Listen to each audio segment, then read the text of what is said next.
In fact, you can get all of the answers to a line. You can get all of the requirement boxes to be checked. And you can still run into that executive that says, I don't care, choose the other system. What is going on, LnM family? I'm like extra stoked because our guest today, I've been able to do some cyber stalking and seeing his content on the TikTok and on the LinkedIn and in all the places. And we have never had a conversation before, but there's no doubt in my mind that it's not going to be amazing because he too is here or on a mission to leave the industry better than he found it. He's got a background in construction engineering, transitioned to tech, and it's interesting, right? There's a lot of, you'll know, the guests that we've had have had transitions in their career, and he's had many failures, like many of us, and some successes that he's picked up along the way in which he uses and applies the lessons from those things to leaving the industry better than he found it. His name is AJ Waters, and there's a lot more to this gentleman, and we're going to get to know that here shortly. And if this is your first time here, you are listening to the Learnings and Missteps podcast, where you get a front row seat inside the head, between the ear look at how amazing people just like you are sharing their gifts and talents to leave the world better than they found it. I'm Jesse, your selfish servant, and we're about to get to know Mr. AJ Waters. Mr. AJ, how you doing, my friend? I am doing fantastic. It's a beautiful summer afternoon. What is there not to love about a day like today? Man, for real. And I'm like geeking out over here looking at all the Lego sets. So I see Titanic. I see the Millennium Falcon. I think I see Optimus Prime, the Ghostbuster Mobile, and the Back to the Future. What was it called? The Son of a DeLorean. gun. There you go, the DeLorean. And is that the Batmobile? Uh-huh. Oh my goodness, dude! And so did you put those together? I did, yeah. So I'm kind of a Lego nerd. It allows me to still build, if you will, and so it's one of my passions, and also a moveaholic, if you can't tell, because most of them are movie related in this particular room. The shield and the hammer are Legos as well. And no way. Yeah, the shield's probably my favorite because it has straps and you can actually put it on, but it is heavy because it's all Lego. That's serious. Oh my good. I didn't know it was so fun. If you're listening and you're not watching the YouTube version of this, he's got the Captain America shield and the Thor hammer, and those are both Lego kits as well. Dang, so you're like serious. How long did it take you to or which one was the most tedious?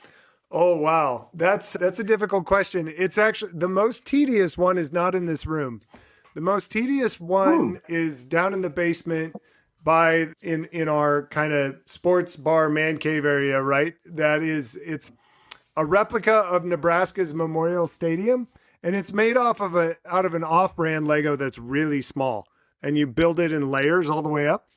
But the reason it was most tedious is because out of the box, it's wrong. And it always gave me such grief being a Husker that this stadium build was incorrect. The inside bowl of the stadium is right, but on the outsides, East and West Stadium are flipped. So if you look at this box in the store, I would walk by it and always complain. And my wife finally got sick of it and just bought it for me and said, then rebuild it. And so I built it the right way architecturally so that I have the real Memorial Stadium replica in my house, not the one that's out of the box. That's awesome. And I'm assuming you didn't have to submit any RFIs for that? Yeah. There were definitely some major adjustments at the top. Luckily, they included way too many extra pieces in that particular set because I had to make some tweaks up around the roof when the thicknesses weren't right as you got up to the top layers. But yeah, in my opinion, it's much better than the version out of the box, but you're exactly right. There were a lot of change orders on that one. That's awesome. Oh, and I bet that just added to it. Like, okay, this isn't right. I got to figure it out. And, oh, okay, let me take it apart. Okay, this is good. Was it kind of hit and miss as you went through it? Yeah, it was definitely a learning experience. And what was great about it is it was right at the beginning of COVID, right? So my birthday was weeks after the whole world shut down. So it was like Yep. it was my little game to play while I was sitting at home by myself, just at the kitchen table, rebuilding this stadium. And I got into construction to build stadiums. Like that was my major goal as a kid. And so I was Okay. doing it even in miniature. Oh, that's awesome. All right. So did I hear right? Like you knew as a youngling that you wanted to get in construction and build stadiums. Yeah. So as a kid, I played with Legos all the time and I was constantly rebuilding the sets. And as I moved into middle school and high school and started playing sports, I would constantly sketch stadiums in class. Oh, wow. You're supposed to be listening. I Yeah. was doing my best, but I was always doodling and they were always stadiums. So I had all different kinds of high school through college stadiums that I would sketch out myself. And I that's what I wanted to do. I wanted to build and design stadiums. So what was it about stadiums that captured your interest? Well, so again, kind of growing up in Nebraska and being a Husker fan, I lived through the 90s of the Huskers, which many people will remember as the glory days. And I remember going to my first game with my dad and just that experience and that feeling. And I wanted to give that kind of feeling to other people, right? Like those are lifelong core memories that a lot of folks have of their first game with their parent, whether it's baseball or football or soccer or whatever it might be. And there is nothing that I love more than watching a sporting event live. I don't care what the event is. I'll learn a new sport if I get to watch it live. And so that's what I wanted to be a part of. And plus I played sports, so like it was tangential. Yeah, for sure. Yeah, I had the privilege of playing our high school playoff game at the Mission Stadium, which is minor league baseball. Ooh. And man, that field, I felt like I was walking on air. Like it was not like your normal baseball field. Just I was faster. I had another 2 inches on my vertical. Like it was amazing. The dugout wasn't as impressive as I expected it to be, but getting on that field, man, definitely had a different feel. And I can only imagine how much goes into that, right? Especially when they're like transitioning for a concert and all the different things that go on in a stadium. It's amazing to me how they can disassemble it, reassemble it, pops things in, and then take them out. Or I think the last cool one that I was really fascinated with was it the Falcon Stadium that had like the closing, the shutter, right? The roof that would close. Yeah. Mm-hmm. So it's amazing what they do out there. Okay, so I'm assuming, all right, you were sketching, you had this thing, the experience I totally get. And then you went, like, did you go to university and say, okay, I want to be in construction. This is the course. This is the track. Like, how did that play out? It's actually a funny story. So I was told coming out of high school that I wasn't smart enough to be an engineer. So I went to a fallback plan and decided to go to school to be a coach instead. And to be a coach, you had 2 options. You were either really good at the sport, which I was never good at any of them, or you taught. So I went to be a math teacher. I was like, fine, I'll just teach math. I'm somewhat good at that, and I'll be a coach. And thankfully, the summer after my freshman year, I took an aptitude test. And it, in fact, said I would be a decent engineer. Plus, at the same time, my high school sweetheart had graduated. She decided she wanted to be a teacher, too. I was good at math. Those 2 incomes didn't add well. Yeah. And so I decided to change majors. So I changed majors into the school at university, switched to engineering, did a 3-2 program, where I ended 5 years with a master's in structural engineering from the University of Nebraska. So got through it, ended up being smart enough. Yeah. It was all right. Yeah. That's pretty damn smart, my man. It's interesting because I'm a ding dong. You probably know that the listeners know that for sure. And when I was in high school, that was the message. Jesse, you need a mechanical engineer. over and over, I heard from my teachers and that you should be a mechanical engineer. And I'm like, and of course, when the adults asked me, like, what do you want to do? I was like, oh, I'll be a mechanical engineer. I didn't know what the hell that was. Like, I didn't even know what they looked like or what they did. But my experience was different, right? I got on a job site that summer and I was like, forget school, man. This is amazing. I'm going to do this part because the classroom was torture for me. Yeah. And it's worked out. It was definitely a struggle. And I had a similar experience because like my first internship as a design engineer, I was like, I really don't enjoy this. But I was minoring in construction management and I was loving that. So by the time I graduated, I never actually got my stamp. So I'm not officially an engineer in the design sense, but I went straight into construction management and estimating and vertical build right out of college on the job site. Yeah. Okay. So for the uninitiated, can you paint a rough picture of like the difference from the engineering, like the type of work you did in the engineering internship versus construction management? Oh, yeah. Because for some people, it sounds the same, but like it's different universe. We're going to do the LnM family member shout out. And this one's like super, super fresh and a little bit unique because I got to have breakfast with one of our LnM family members this morning. And Paul pointed out, he was listening to one of the interviews. He's like, Jess, it takes me so long to listen to a whole interview. I'm like, oh my God, like, am I just too verbose? He's like, no. He said, because you or your guest will recommend a book or y'all are talking about a book. And so I pause the episode and I go and listen to the book and then I come back. I was like, dude, that's like real commitment. I'm like, no, man, it's awesome. Like, I just started making it a practice. So folks, if you're out there, it's something to consider. And also, Paul, thank you, man. I super appreciate that you listen and then that you took the time to tell me about your experience with it. It's extra special to know that people are listening. And for the rest of you, you already know I love attention. I love getting feedback. I love the stars and the shares. And when you do leave a comment or a review, it gives me an excuse to shout you out in a future episode. Yeah, and it was interesting. So design, you're in a room crunching numbers and you're drawing and you're sketching it out and you're running the math and at the end of a design, somebody puts a stamp on it and away you go, right?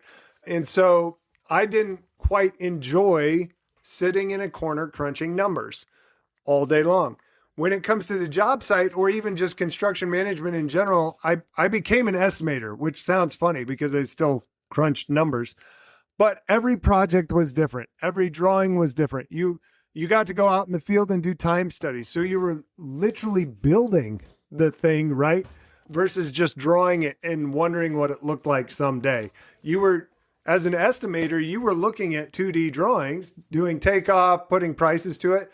And then 3 months later, you were in the field doing a time study on the foundations in 3D. And you actually saw the stuff get built. And that's what was so cool about moving into construction from just design. Nothing against design because that's awesome in and of itself. It just wasn't for me. I was more of a people guy. Ah, yes. Yeah.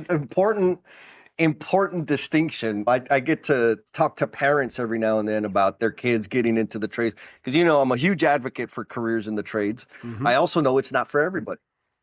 And for whatever reason, people want to be a welder, right? And I think it's just because it looks super cool, right? And I tell them, like, if your kid is like very social, being a welder is going to be difficult for them. Like, why is that? So, well, it was difficult for me because the 2 days that I tried it, I had to have my hood down and weld, which meant I wasn't talking to people. I wasn't interacting with people.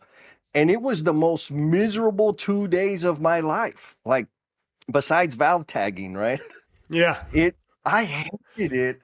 And looking back, it was because of the isolation. Like, sure, I was working on a big project. I was a helper and I was trying to learn this skill, but it was the isolation of being under the hood the whole time.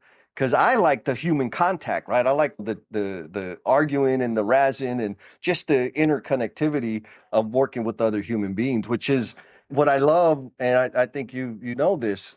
Our industry can accommodate like a diverse range of personalities Oh yeah, and mindsets. What do you think? 100%. Yeah, it did. It's so funny because I'm right with you. Huge advocate for the trades and people looking at construction because, like, where else can you go and put something together that for the next 50, 100 years could impact the community around you, right? Whether it be a road, a pipe, a stadium, a building, like those things live on so much more past you. And I have yet to meet a construction person that won't point to something and say, I built that. You know what I mean? There's just so much pride Oh yeah. in this industry. And it, regardless of your background or your personality or where you come from, that's a cool place to be when it comes to work every day. Yeah, no, for sure. For sure. I think I was just on a call with Maya with the Crew Collaborative, right? So they do every so often they have these calls with the group of students. I think these were middle school students. And I'm like, look, if y'all get in trouble in class and you can't sit still and you're always getting in trouble because you can't sit still and you got too much energy, construction, right? It just might be the place for you. Because for me, the most beautiful thing was it was the only environment where my natural energy wasn't a delta, wasn't a problem. Like I first job out of high school, nobody cared about how much noise I made. Nobody cared about me climbing and like nobody noticed it. I was like, wow, I'm home. Yeah. Like what is this place? And more importantly, because of the physicality, the problem solving, right? Like my math, because I was good at math. It just engaged me in such a way that was like, man, this is where I belong. and I think we don't spend enough time understanding how people or the conditions people, mainly young people, thrive in, right? Like Right. if the classroom has been difficult, it's not that they don't have an aptitude to learn. It's just that the environment and those conditions aren't optimal for them. Unless, of course, they have a discipline problem, which, by the way, I did also. Yeah. That sometimes gets itself ironed out in construction pretty well too. For sure. Okay, so you got into the industry. You were on estimating, and my assumption is you probably wore multiple hats over the years, yeah? Yeah, from time to time we'd get to go out into the field and do a little bit of the work, or you do a lot of time studies in or you'd work project controls or some scheduling, right, with the superintendent as you built out a project. So yeah, there were a number of different hats that you got to wear and different processes you got to be a part of so that you could learn the ins and outs of not just estimating, but the build in general, like what you put together, how it went together in the field and what it impacted, and then how that all came back to inform the next estimate. And a lot of this, I'm dating myself, like I was coloring drawings, right, and doing the takeoff by hand before you could do it on a computer. And Excel we get to use every so often, right? But my second day on the job as an official new hire past the internships, I got handed our first and only license of on-screen takeoff, which was a PDF markup tool on the computer. And they were like, hey, check this out. Tell us if it works.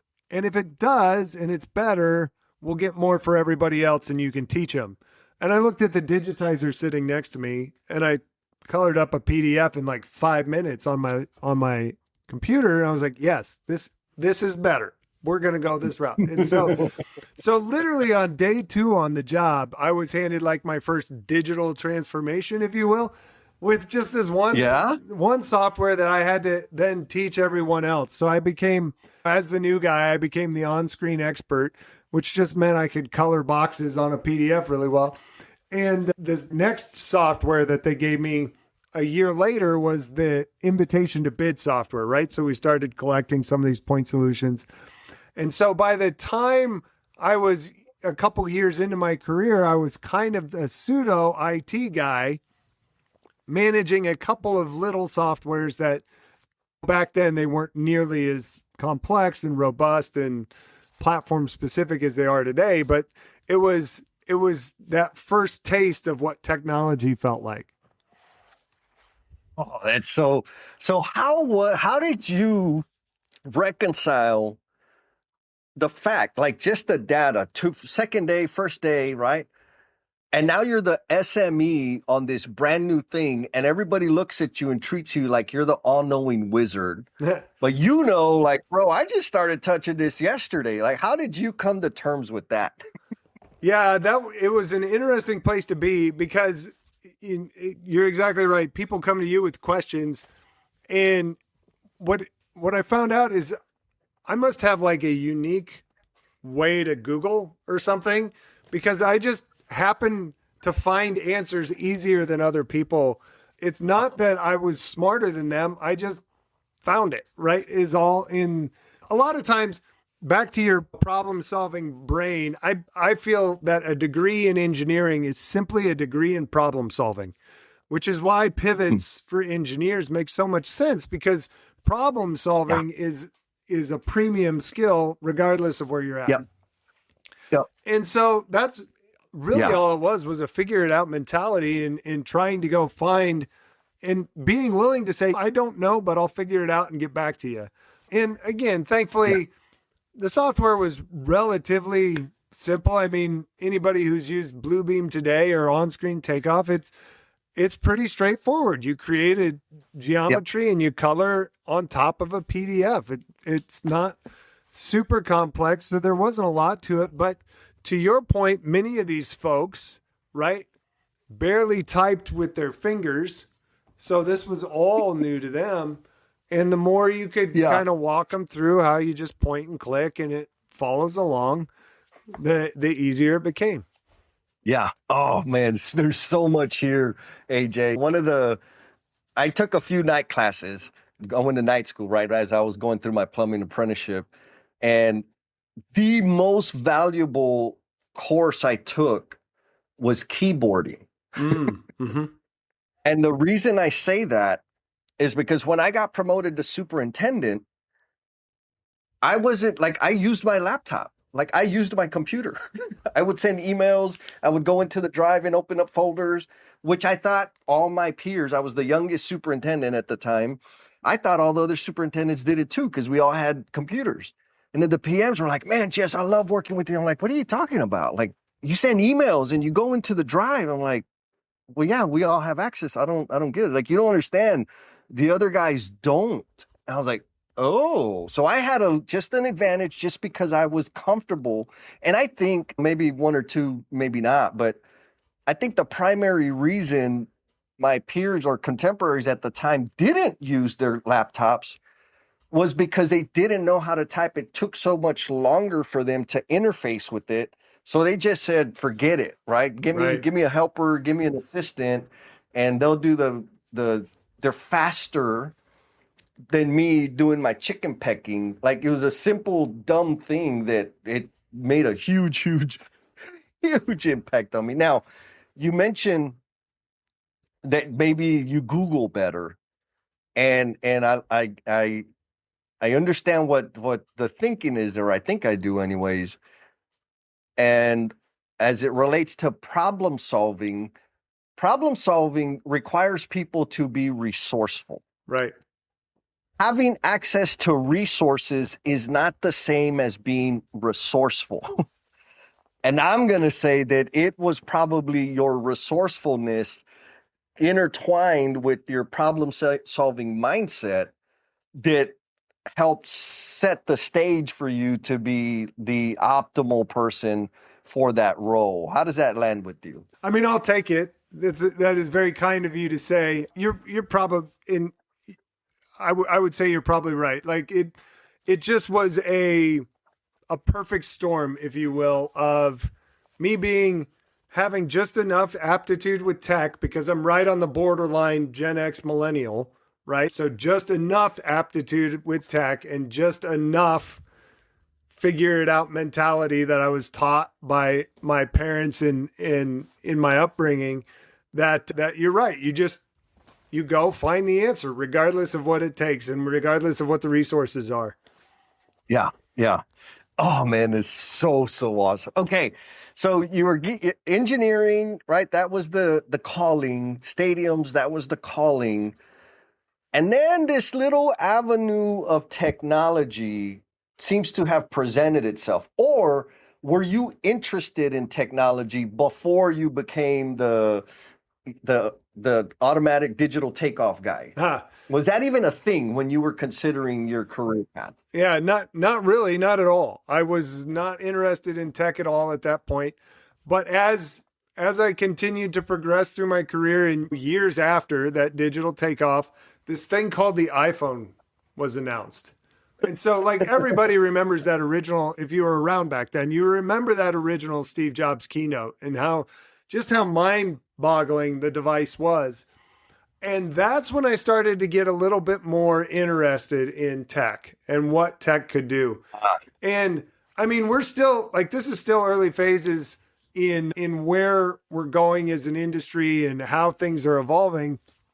But that's where I at least started paying attention and getting better at tech at home outside of work. And so by the time the opportunity presented itself in my construction career to really make a change, I had already gotten to the point where I felt like the Jetsons at home, but when I was at work, it was like I was the Flintstones, and I didn't really I didn't have the same access. I could do so much more at home as it pertained to tech than I could at work because I had gotten an iPhone myself. Like we had started investing in the digital ecosystem around the house a little bit with an Apple TV and things like that. And it was still early in this whole development, but I was playing with it outside of work a lot more than I could inside. Yeah. Yeah. Oh my goodness. Okay. So you were on the front end back when this thing, because I remember when the iPhone came out, I think I had a Nextel. I loved the Nextel. I wish it never went away. Then I had a BlackBerry. I hated these was all company issued, right? Yep. I hated the BlackBerry because it got me in trouble because anytime I sent emails with pictures attached, and sometimes it would take days before it made it through. And so that created problems. And then the iPhone happened, and I thought it was amazing, and it turned out to just be the biggest or smallest pair of handcuffs ever, because then I was emailing everything else. They could get a hold of me all the time. Now, you used the language earlier, and I used it in your introduction, but digital transformation. You have played a lot of you're guilty of contributing to digital transformations for teams, for firms. Is that accurate? Yeah, it is. We had a major initiative happen while I was at Kiewit to totally transform the entire company's operating system in the early 2010s. And I volunteered for that project. And I was like, please pick me. Because again, we were past kind of that phase of the initial iPhone hype, and I was getting into things. And sure enough, they did not pick me initially. They sent someone else that had more experience, which is fine. But thankfully, a project came up that we won that they needed him back. And his decision to come back and go to that project opened the door for me to say, hey, I'll go replace him. And so that was kind of my opportunity to jump in and volunteer. A lot of the people who were sent to that project didn't want to go.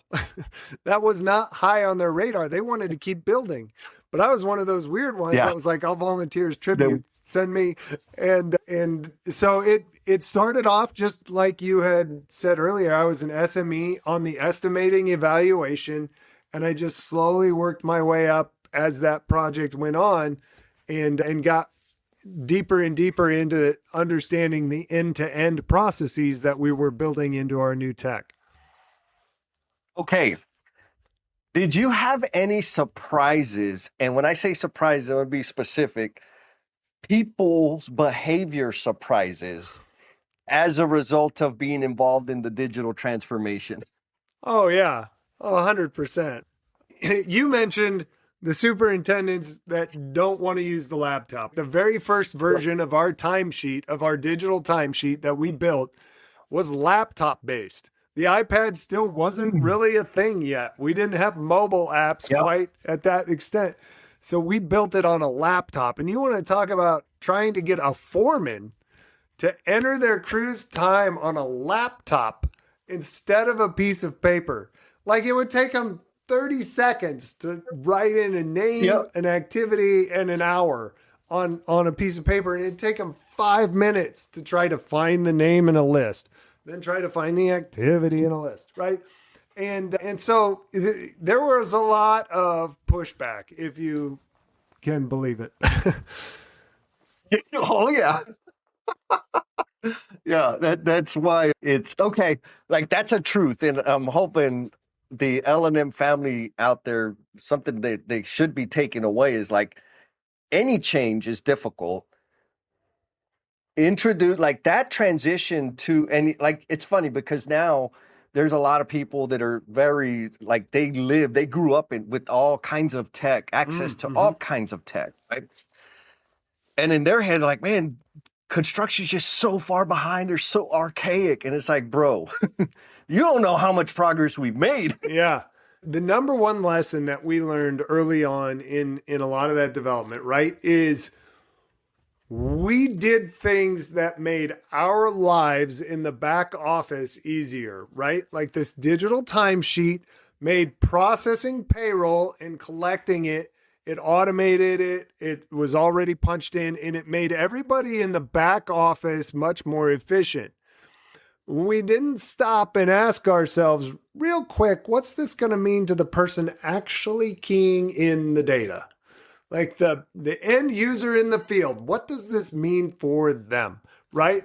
And so we learned that hard lesson right out of the gate. Like you got to ask their opinion first or expect it to be a major revolt. And they're going to go off and totally deny using anything that you try to force on them.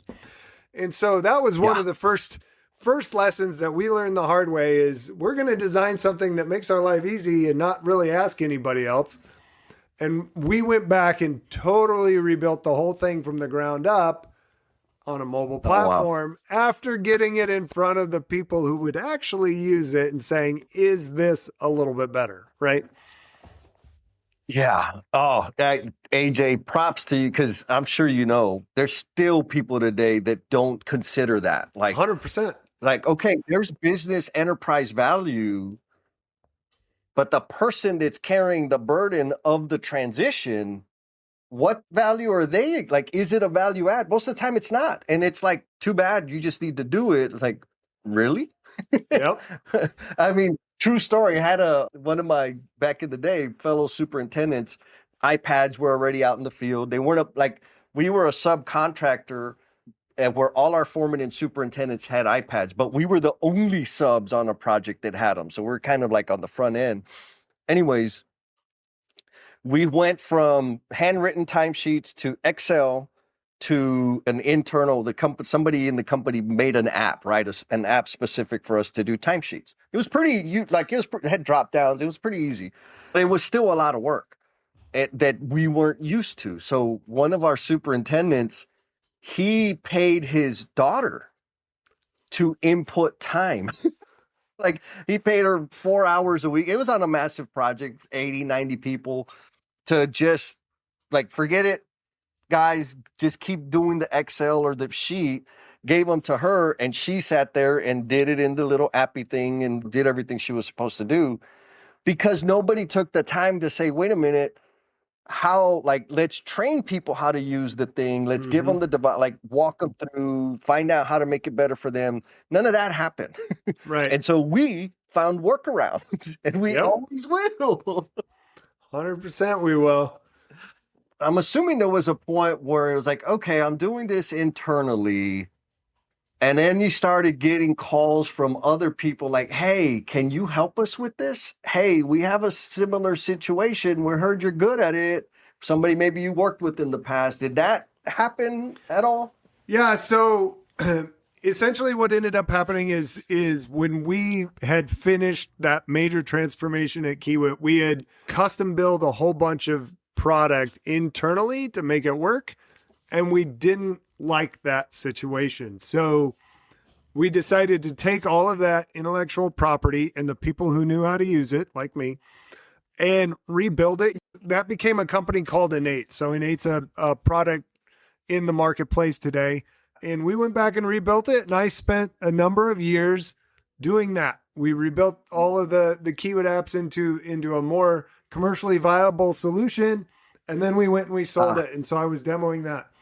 And then the phone call came. I got a random LinkedIn message one day. I actually thought it was spam. I did a lot of research on the person to make sure that they were legit before I even responded, because it was from Google. And Google said, we need to implement a project management platform for our data center construction. Would you come help us lead that evaluation? And so I did. So that was my first transition away from tech into the owner space. I had been with a contractor, been in technology. Now I'm at a large scale owner trying to figure out how they look at the world and what requirements are important to them, and bringing in a lot of the lessons, right? Like all those lessons from Kiewit. Get with the users, make sure you have their feedback, understand everything they want to do, and get the requirements right and get the demos, and then have the users who it impacts involved. All of those lessons learned, we put those into practice at Google. We learned new lessons at Google, but that was one of those phone calls, and it was a really neat experience, and I learned a ton about the other side of the industry from the owner's perspective.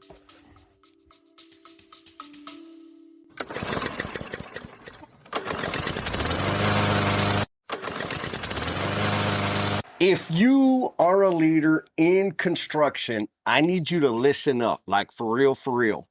There's a group of like-minded leaders coming together to share their experience and their knowledge, form like deep connections with other top-notch leaders in the industry, and become better leaders themselves. All of this for the purpose of leaving the construction industry better than we found it. And guess what? You are invited. So find the link or drop community in the chat so we can get you hooked up with the Construction Leadership Lab.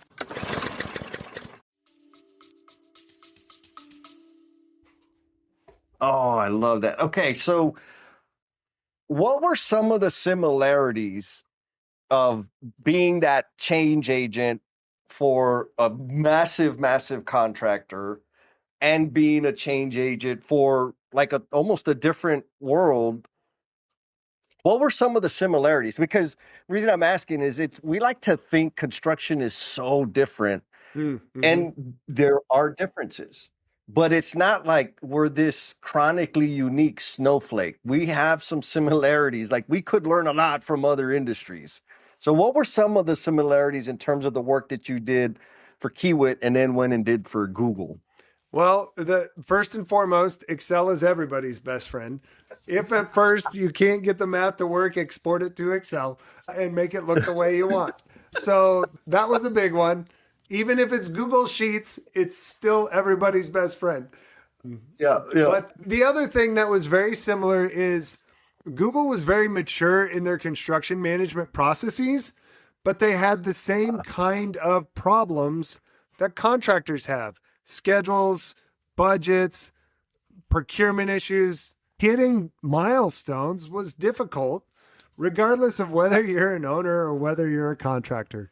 And a lot of that is optimism built into the schedule. A lot of it is schedules are just as much estimation as the budget is, right?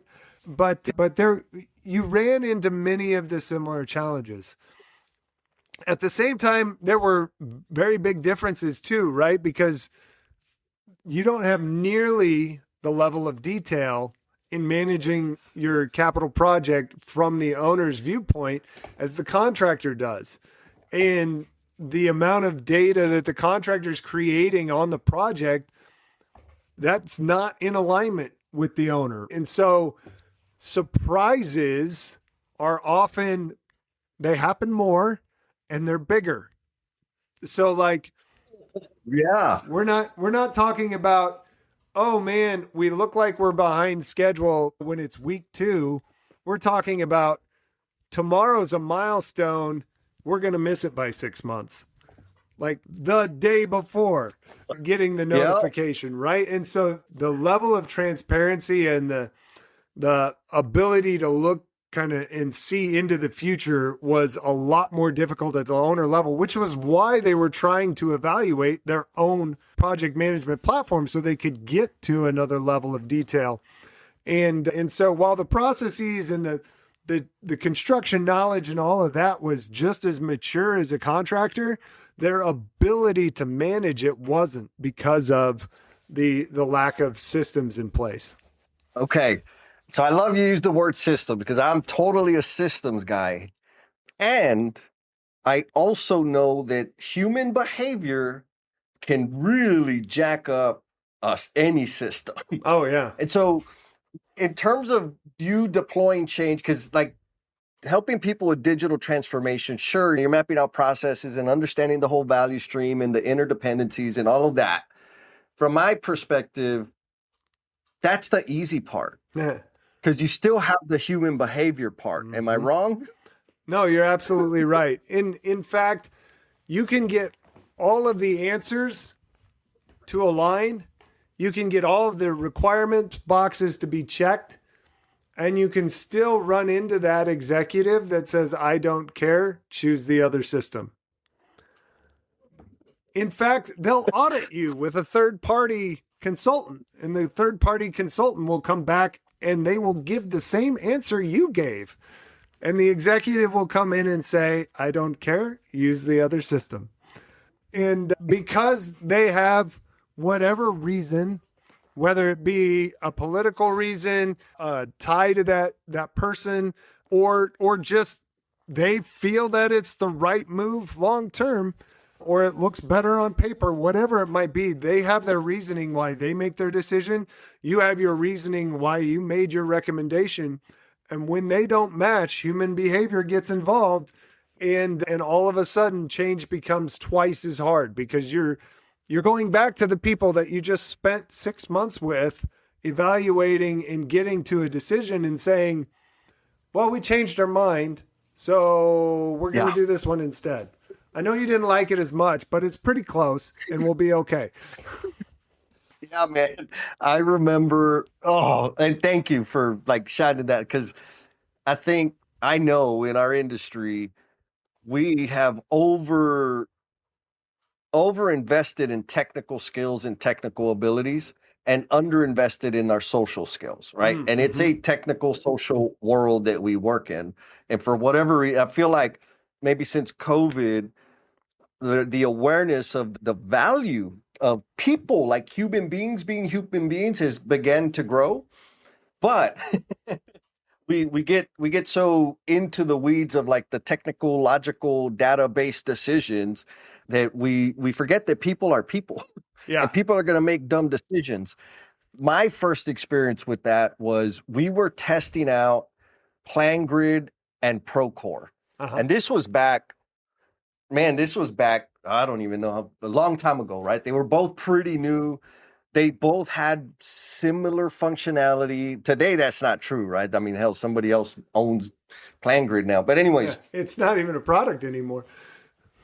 Right. And I loved PlanGrid. Now, I was a field guy, right? I was superintendent. And so in San Antonio, we were testing we were running it through its paces.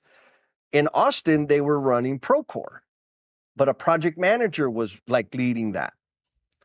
Guess which one won? After we ran the test and we had all our, and we had massive usage from the guys loved it because you could take a picture, attach it to the drawing. Like in terms of field application was phenomenal, but it had no project management functionalities. Right. Guess what did? Procore did, right? And guess who got the damn attention? So when we sat down, they said, yeah, Jess, we're going to make an enterprise commitment to Procore. It's a PlanGrid. Like, yeah, it's not that good. I'm like, according to who? According to that ding dong? Like, he don't even walk jobs. Come on, man. And I was really disappointed back then, which of course I said, well, you know what? I'm going to keep my PlanGrid account. I'll pay for it myself because it was a valuable tool for me. But again, the politics, like the perspective, did it make sense? Was it the better tool for project managers? Yes. That doesn't mean I'm going to like it. Now, fast forward, right? Obviously, Procore has won and they're a behemoth, like they're the Goliath now. Which brings me to another question. This is accusatory, AJ. Yeah, go for it. This is my accusation. I think all the tech builders out there that are building appy things and solutions or whatever they call them, exclusively build and design them for general contractors and or for management and up. They do a piss poor job of designing anything that's going to help the installers, like the people that do the connecting of the things on the job. And if they do anything that's like valuable for subcontractors, it's kind of like a watered down version of the thing they're building for GCs. What do you think about that? Well, Jesse, if you know anything about me, you know that I like to keep it honest. And I will 100% agree with you. Historically, the industry has ignored both the contractor the subcontractor. The industry has ignored the subs, and in large part, they've ignored the owner. There have been a couple of owner solutions out there. There have been a couple of owner solutions out there that are smaller, that are legacy things that have been around a long time, but you don't see the same pizzazz and the same attention at the owner level or the subcontractor level. You're exactly right.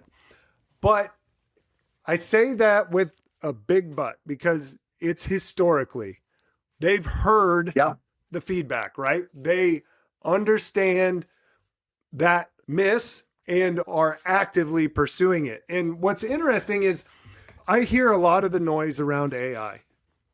And the fact that AI is going to scare the big platform players like Procore, where I'm at, or the others, is going to scare them and threaten them because these startups can develop so much faster, right? You can write a new app in your basement tomorrow night, right? And be off and running. That's fantastic. You're right. AI has sped up development. But to your point earlier today, resources are resources. And how they're deployed matters. You getting a hold of an arc welder is very different than me getting a hold of an arc welder. I can't do anything with it. I've never touched it. It's obviously a powerful tool, but you would know what to do. I would not. Yeah. AI is the same way. So those startups that should be threatening the big platforms, they might have the tool, but we've got a 20-year head start in construction. I've done digital transformations for the last 15 years. Like, there's having the tool, which we both have now, by the way. AI makes our development faster too. There's having the tool, and then there's understanding how to put the tool to use, right? The resource to use. And so I hear a lot of that noise, and I'm all for people going out and building their own stuff and making it work for them. But the platform play and the feedback that we've gotten, AI development tools make going out and servicing the subcontractor community for the first time that much easier. And building something that actually resonates with their feedback, because we've gotten the feedback for years. Now we can implement that roadmap that used to feel like it was a mile long is now maybe a quarter mile long, because we can do it so much quicker. And so that's what excites me. Again, it's at the sub level, it's at the owner level too. Lots of cool stuff out there happening now for owners to see their projects and get to that maturity level when their budgets and their schedules and their funding are all at the highest levels of scrutiny that they've ever been. And so you're exactly right. We have historically done a really bad job at looking at anyone outside of that core general contractor market, because boy, was that market pretty and it was wide open and we could go do whatever we wanted, right? But now that market is heavily saturated. It's time to listen to the people actually doing the work, right? And that's what we're after. Yeah, I'm glad to hear that. And it's that, right? Like, I get it. I'll never do a tech startup, but if I did, I would chase GCs. Why? Because they got bigger wallets. Mm-hmm. Duh. I get that. But it still chaps my ass when I hear like, oh, this is going to be great for production in the field. It's like, no, it's not. You're going to slow my production down because now I got to click something that I didn't have to click before to feed data to somebody. I'm a data monkey now. I'm supposed to be installing pipe. So don't tell me you're doing something that's going to help me. You're not helping me do my job. You're helping something else, not me. But the inverse of it, to your point, and hopefully some ingenious folks, resourceful folks out there, it's like, go talk to some subs. They need some help. Like, build something for them and they will love you because it's easy. They've been neglected. Give them a little bit of attention and they'll love you. Yeah. Right now, before the market gets flooded, right? Exactly. Oh, my goodness. Okay. Now, so AJ, I super, super appreciate being able to have this conversation with an expert. Like, you've lived the change side of it. You have an appreciation for like the human beings and also like what the leading change is different than understanding process management. Those are not the same things. And so being able to have that conversation with you is awesome. Now, you've given us a bit of the arc of your career. Where does the EngiNerd life come into this? Like, what does that have to do with anything that we've talked about so far? Excellent question. So a couple of years ago, I wrote a blog internally that everybody loved. They couldn't figure out, though, how they wanted to use it.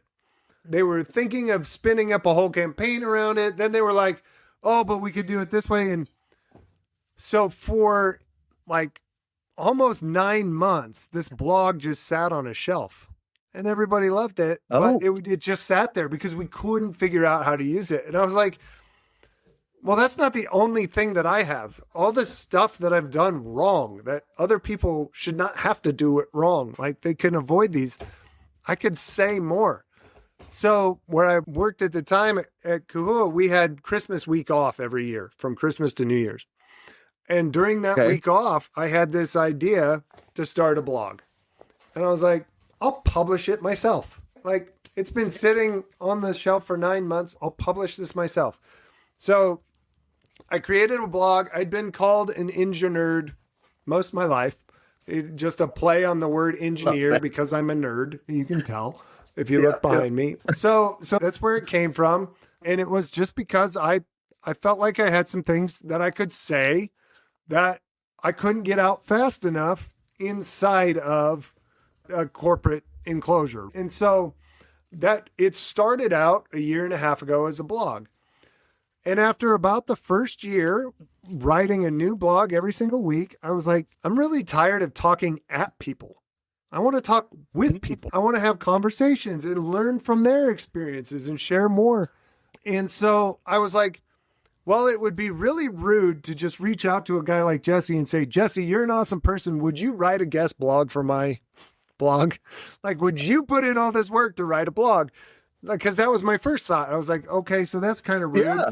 So then what I'll do is I'll put together some questions. I'll interview them and then I'll write the blog and just make sure that they're okay with it. And it's like a conversation. But then I got to thinking about like some of the people I wanted to talk to, like a Matt Graves or a Tyler Campbell, and I was like, Well, we have good relationships and we tend to laugh a lot. People are going to want to see the whole interview, not just the blog part. So I'm like, well, I'll record it. That'll make it easier to transcribe into a blog. Plus, they'll be able to see the whole thing. And then you hit the epiphany of the whole thing is, well, if you've got a recording, you just strip the audio and there's a podcast. And so So 6 months ago, right, it turns into a podcast mainly because I got sick of just talking at people. I wanted to talk with people. And so that was the genesis of the EngiNerd life, was just to get conversations going faster around stuff that was kind of confined. It's nothing major outside of, I just wanted to, like you said, contribute back to the industry. I grew up a Boy Scout, so that's where the leave the industry better than you found it comes from. We were taught to leave the campground better than you found it. And that's what it kind of led to. And so what we do on the EngiNerd Life now is we highlight individual people's superpower. But at the end, the whole concept is that the fact that these aren't things like flight or invisibility or X-ray vision. These are learned skills that you can implement at the end of the day. Like, anyone can have this superpower. That's why Captain America is my favorite superhero, because his best superpower is just wanting to do the right thing and being a good human. Like, that's his best power, and anyone can have that superpower. Oh, I love that. I love that. Now, for clarification, I think I heard you say that the podcast started 6 months ago. Yep. Did I hear that right? Yeah. Yep. This Wow. year. I thought you had it like for a long time. I didn't know it was that fresh. That's awesome, dude. Super awesome. I think episode 21 will drop next week. So you're dropping an episode a week? Yep. Dang. Okay. That's work. Yeah. So far, a lot of people said that's aggressive. Well, I want to get stories out there, man. Let's go. Yeah, I feel you. I feel the same. One a week. I just like the recording is one part. Then there's the editing and the clipping and the posting. Like, there's folks asking me like, Jess, I'm thinking of starting a podcast. What do you think? I'm like, well, first of all, how do you feel about recording and putting stuff up and nobody listening to it for like a year? Like, if you can't tolerate that, don't even think about it, man. Right. Because it's going to take, there's a lot of work you got to put into people listening and getting the word out, and then the editing and all the things. So, man, applause to you. And really thank you, man, because our industry needs it. It needs all of the voices that are coming out, all of the people. I'm sure you interview people that are kind of behind the scenes that aren't super visible, but we need to celebrate those people, because there are amazing, amazing human beings with phenomenal superpowers in the industry. And so I'm going to ask you the Grand Slam question. But before that, where do we send people if they want to tap into the EngiNerd life or connect with you? Where's the best place to send them, man? Yeah. So the easiest place to connect with me is on LinkedIn, and it's just AJ Waters, the liquid with an S. That's the easiest way to connect with me. The EngiNerd Life, that is the website, It'll trip people up that it's a double E in the middle there. Two E's. The EngiNerd life.com. So, but it's way easier to hit me up on LinkedIn if you want to go that route. I'm pretty active on there and in the direct messages, but at the EngiNerd Life on Instagram or TikTok or even YouTube as well, if you want to go that route. Bam. Well, I will make sure that those links are in the show notes so that people can connect with you, because you're a real one, Mr. AJ. Appreciate that. Thank you. So the Grand Slam question, I'm excited, really, especially after you talked about Captain America or your perspective on him. I'm excited about your answer because you clearly are an individual that has an appetite for growth, fearlessly learning and taking on challenges that most people run away from, and continue to build new skills for the purpose of contributing and making things better for the people around you. Because of those things, AJ, I'm excited to hear what your answer is going to be. So are you ready for the question? Yes, sir. All right, here it is. What is the promise you are intended to be? Oh, wow. Again, I think that goes back to, at the end of the day, I want to walk away, just like you said. When I walk away from a situation, a person, an industry, whatever it might be, my hope is that you feel better after than you did before. Whether that means you learned something new, whether that means I was just there to listen to you, right? Because you needed someone to talk to. Whether that means we put together some content as a group that made a difference or impacted people or made people smile, or we built a stadium that families keep coming back to every single year, right? Whatever that means, at the end of the day, like, my hope is that you feel a little bit better as an individual because we met. And if not, tell me where I'm wrong, what I did. I will make that adjustment, like you said. And so hopefully I hit on that more than I miss. I know I'm not perfect and will miss plenty of times, but that is the goal, is to just leave the situation better than you found it, right? Man, I love that. I love that. It reminded me of Mr. Buddy Brumley, who's passed on, but he told me one time, Jess, we don't get do-overs, Yeah. but we get do-betters. I'm like, oh, like blew my mind. Like, yep, you're right. I'm not going to be able to redo that one, but I can do better on the next one. Dang, AJ, you brought it, my brother. I super appreciate that, and I'm sure it's given somebody out there some chills on listening to that, because I feel like it's a massive thing, right? To commit to leaving things better. And it's also a super achievable thing. So I'm hoping you struck some lightning into the LnM family member out there right now. They say, damn, I need to pick it up. Yes, you do. Because there are people out there like AJ and others and previous guests that are doing it to make things better, man. So AJ, I appreciate you. Did you have fun? I did. I had a blast. Thank you so much for this.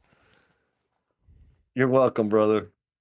Before you go, I want to thank you for spending part of your day with me. Your time and attention mean a ton, and it's because of listeners like you that this podcast even exists. If you enjoyed today's conversation, make sure to subscribe to the Learnings and Missteps podcast so you never miss an episode, and you get extra credit if you share it with your friends. Also, if you want even more insights on leadership, personal growth, communication, all those fancy magical things, you can sign up for my newsletter on LinkedIn, because I got a newsletter that goes out every single Monday. All the resources I share there are designed to help you put yourself first so that you can leave this world better than you found it. There's also a digital copy of my book, Becoming the Promise You're Intended to Be. And it's sitting there waiting for you on my website. All you got to do is do the click and do the download, and you get the free PDF. And if you want even more bonus points, share that PDF with somebody you know, or the family of somebody you know that is currently struggling with self-destructive behavior. That would be the ultimate gift for me. While you're there, do some exploring of the trainings, workshops, and services that are designed to enhance your performance at home and at work. Just click the link in the show notes to check it out. Thanks again for listening. Take care of yourself, and I'll see you on the next episode. Peace.